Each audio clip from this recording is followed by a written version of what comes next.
A trip through time and space. Yo, what's up? It's someone that's someone, and welcome back to today's report. Today's report was sent in by Matthew T. When this happened, February 15th, 2020, the substance used, Dextromethorphan, at a dose of 240 milligrams, the route administration, orally, gender, male, weight 190 pounds, age 19, height 6'4". For his prior experience, cannabis, oxycodone, Xanax, alcohol, Adderall, and Concerta, and the setting, the college dorm rooms, and his girlfriend's car.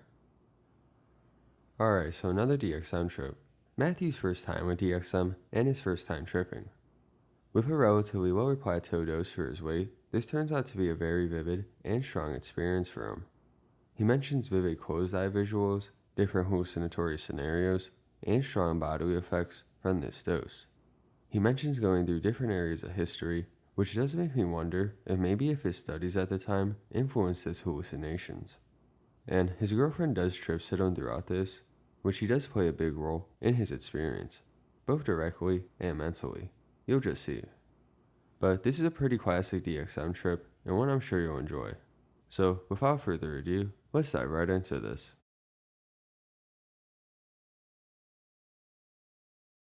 Oh boy, this story is going to be a hell of a ride. I decided to take DXM because of its hallucinogenic effects on the body and wanted to know what tripping was like.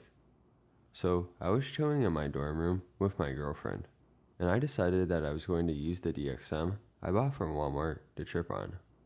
My girlfriend didn't approve of me doing it, but nonetheless, I promised her I would be a bit wacky, but I would not have any bad side effects from taking it. She agreed to be my trip sitter to make sure I didn't do stupid stuff. That night, I took the pills at around 5:30 p.m., but really didn't feel anything until around 7:30 p.m. I started feeling a bit woozy, but also happy and childish at the same time. Around that time, I wanted to play some relaxing music to get me into a good mental state while cuddling with my girlfriend. But that didn't last long because I couldn't stay still. What did happen immediately was that I started getting clingy around my girlfriend. Very clingy.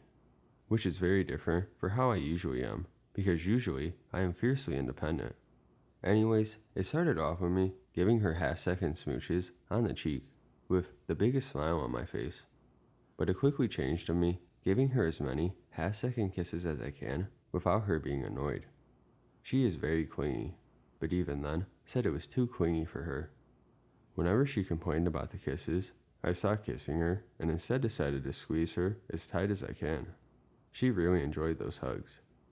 I also got up and laid on top of her to make sure she wouldn't leave so she could stay and cuddle with me.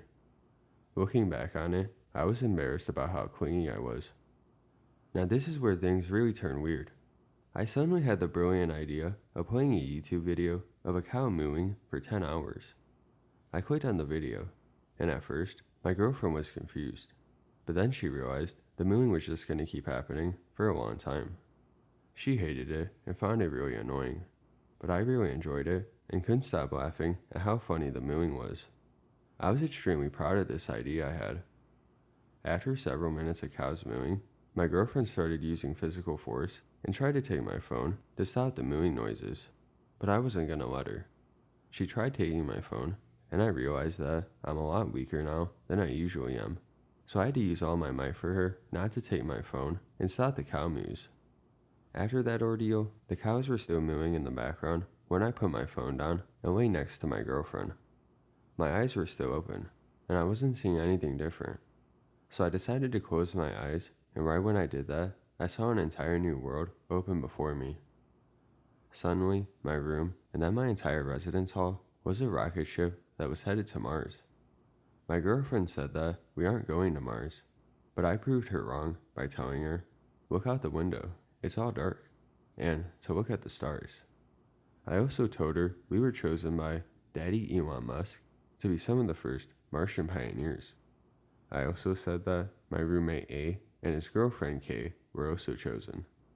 After that, she started to blow me off, but I kept convincing her that we were actually headed to Mars. Then, to her surprise, I told her that our mission While in this room, in this spaceship, we were supposed to make a kid sometime on our journey. She obviously said no, but I corrected her, saying that it isn't happening today, but will happen sometime later in our voyage. That seems like an abrupt stop, but I'm not sure what happened for a little bit. Somehow, I ended up in the Crusades in modern-day Israel, watching the Christians fight against the invading Muslims. I didn't do much in battle, just watched it occur. I knew the Muslims were winning the war, and they closely encircled us. Then, when dusk came, I headed back to my bed and started describing how I was sleeping next to this beautiful and sexy woman. I went on about how beautiful and sexy my girlfriend was in this bed next to me, and then explained to her, because the Muslims closely encircled us, we would be boarding a ship at dawn and head back home. But on that trip back home, it suddenly turned into an expedition with Christopher Columbus. All I know is that I sailed with Columbus and saw some land from a scope I used, and that was it. Immediately, I found my girlfriend and I as civilians stuck in the middle of a battle in the Civil War, somewhere in Virginia or Pennsylvania. We were on Confederate territory, and soldiers from both sides were attacking each other. A bomb exploded over my house, leading me to bust my ass out of the house with my 3 kids. But my wife, my girlfriend in real life, wouldn't bust her ass out of the house when being attacked, because she said she had to look good for me and would rather spend time getting to look hot for me instead of saving her life. She eventually got out, and our house was sacked of food. A week later, the same thing happened again, but this time our house was on fire. I made it out alive with all my kids, but my wife barely made it out alive because she was so focused on her looks. Suddenly, I time traveled to Normandy on D-Day in 1944. I don't remember much of this, other than a bunch of dirty dudes yelling and screaming and a bunch of gunfire. Then I opened my eyes, and I realized that I was really hungry. So I told my girlfriend that we're going to Zaxby's, a fast food chicken and wing restaurant in the USA. I stood up and had a huge urge to throw up, but I did not throw up. I started sweating profusely, and even standing up made me nauseous enough to want to throw up. I slowly walked down my dorm hallway and all the way to my girlfriend's dorm. I suddenly felt the urge to throw up again, so I told my girlfriend I needed to pee and rushed to her toilet. I started gagging, drenched in sweat, in a room that's 65 degrees. I didn't throw up. Then, my girlfriend and I walked to her car. And about 5 minutes into the ride, I told her I had to throw up. We stopped in the parking lot of a hotel, and I gagged for a solid 10 minutes, but never threw up. I was still sweating profusely, even though it was 50 degrees outside. We made it to Zaxby's, and I ordered what I always order, and we head back to my room. I barely eat anything because my stomach can't handle it. And then I went to bed.